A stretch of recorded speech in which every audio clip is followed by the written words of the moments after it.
Hari ini kita akan belajar bersama-sama untuk mata pelajaran tematik yang ada di kelas 2 sekolah dasar di tema 2 tentang bermain di lingkunganku, subtema 1 bermain di lingkungan rumah, pembelajaran yang ke-6.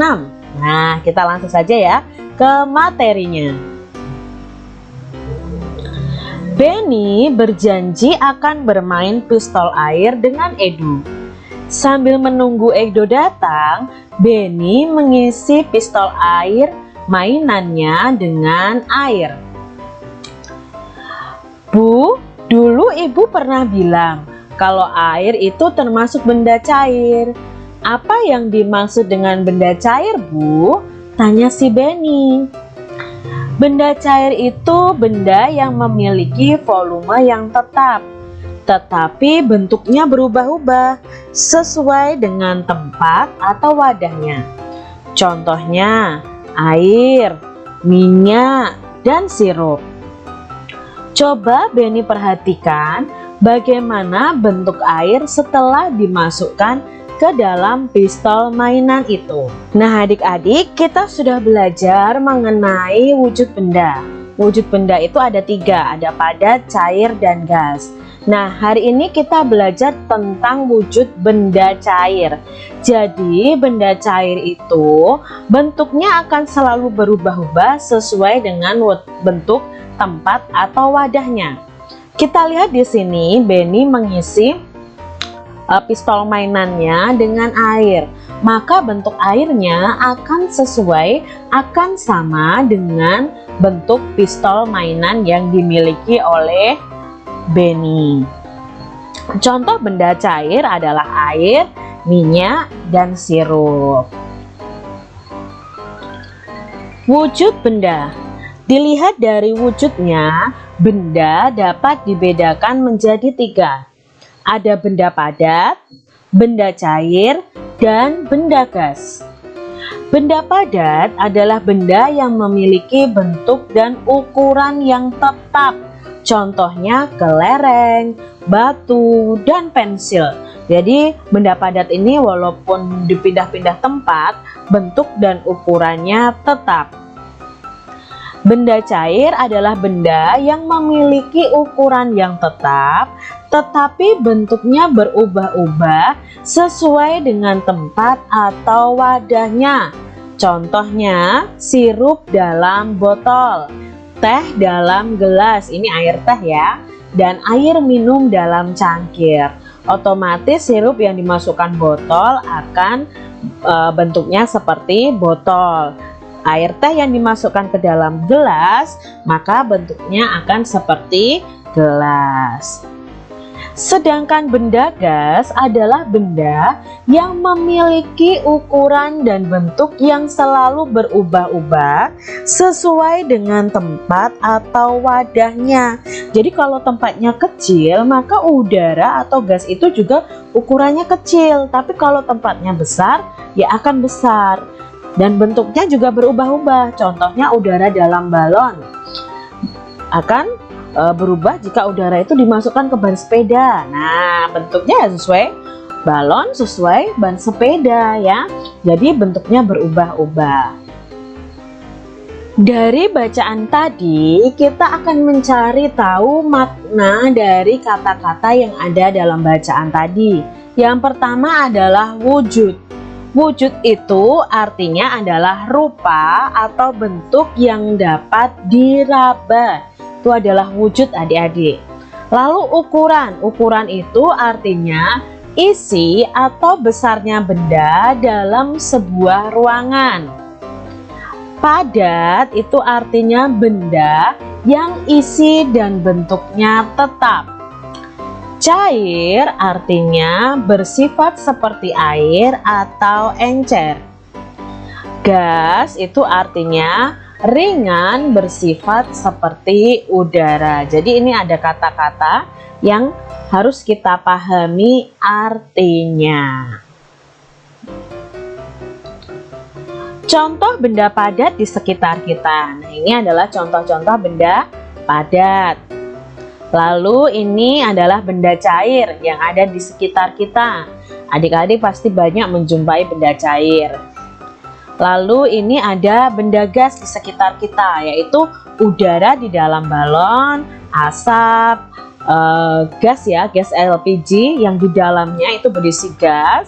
Lalu ada uap air, ada asap juga. Amatilah gambar berikut adik-adik. Nah, ini ada gambar Edo dan Benny sedang bermain pistol air. Tapi di sini adik-adik lihat deh, Benny melakukan suatu kesalahan. Apa yang dilakukan Benny? Iya, Benny menembak menembak dengan pistol air itu ke arah wajahnya si Edo, dan Edo merasa kesakitan. Adik-adik tidak boleh menirukan ini ya. Jadi kalau kalian bermain pistol air tidak boleh diarahkan ke area muka atau ke area mata kita, karena itu berbahaya. Lebih baik arahkan ke tubuh kalau bermain pistol air ya, ke bagian perut atau kaki, yang pasti tidak melukai teman kita. Jawablah pertanyaan berikut berdasarkan gambar di atas tadi. Nah, ada beberapa pertanyaan yang akan kita jawab. Yang pertama, apa yang dilakukan Benny dan Edo? Ya, mereka sedang bermain pistol air. Bagaimana aturan dalam bermain pistol air? Ayo, aturannya apa adik-adik? Ya, ini tidak boleh menembak wajah, tidak boleh menembak mata, tidak boleh curang. Itu adalah aturan saat bermain pistol air. Pertanyaan yang ketiga, apa yang terjadi jika Benny dan Edo tidak mematuhi aturan dalam bermain? Apa yang akan terjadi adik-adik? Bisa terjadi pertengkaran, bisa juga membuat celaka dan tidak nyaman saat bermain kalau Benny dan Edo tidak mematuhi aturan. Begitu juga dengan kalian, kalau kalian bermainnya tidak mematuhi aturan, ya bisa menyebabkan pertengkaran, terjadi kecelakaan, dan kita bermainnya juga tidak nyaman. Pertanyaan yang keempat, mengapa diperlukan aturan dalam bermain? Mengapa adik-adik? Ya, supaya permainan jadi teratur, kita juga merasa nyaman memainkannya. Lalu pertanyaan yang keempat, kelima, apa manfaat aturan tersebut? Ya, manfaatnya kalau ada aturan dalam permainan berarti permainannya jadi teratur. Pemain bisa nyaman dalam permainan, terus lalu supaya tidak ada kekacauan, supaya tidak terjadi pertengkaran juga. Aturan ada di mana-mana. Aturan berlaku di rumah, di sekolah, dan di masyarakat.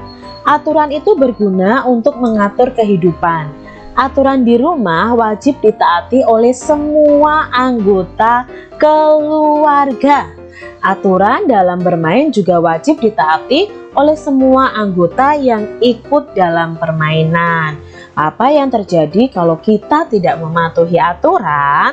Nah, yang terjadi ya tadi pertengkaran, bisa terjadi kecelakaan, tidak nyaman saat bermain. Nah, aturan itu harus dipatuhi oleh semua orang. Kalau aturan di rumah ya dipatuhi oleh semua anggota keluarga. Aturan bermain itu ya harus ditaati atau dipatuhi oleh semua anggota yang ikut dalam permainan. Benny mempunyai satu pistol air, Edo juga mempunyai satu pistol air. Tiba-tiba Udin datang dan juga membawa pistol air. Berapa jumlah pistol air semuanya? Nah, di sini Kak Citra bisa mengumpamakan pistol itu dalam perkalian. Jadi kan tadi pistolnya Benny 1, Edo 1, lalu Udin 1, berarti ada 3 orang yang membawa pistol. Nah, kita untuk mengetahui jumlahnya kita cukup pakai perkalian. 3 orang yang membawa pistol dikali masing-masing orang membawa 1, maka 3 dikali 1 sama dengan 3. Sama artinya dengan, nah 3 kali 1 sama artinya dengan 1 ditambah 1 ditambah 1 sama dengan 3. Angka berapapun jika dikalikan 1 nih adik-adik, maka hasilnya adalah angka itu sendiri. Jadi tidak perlu kalian hitung adik-adik, bisa kalian langsung jawab. Contohnya 1 kali 8, jawabnya 8. 1 kali 9, jawabnya 9 adik-adik. 6 kali 1, ya 6 kali 1 itu 6. 20 kali 1, 20. 56 kali 1, 56. 100 kali 1, ya 100. Jadi angka berapapun jika dikalikan 1, maka hasilnya adalah angka itu sendiri. Mudah kan adik-adik?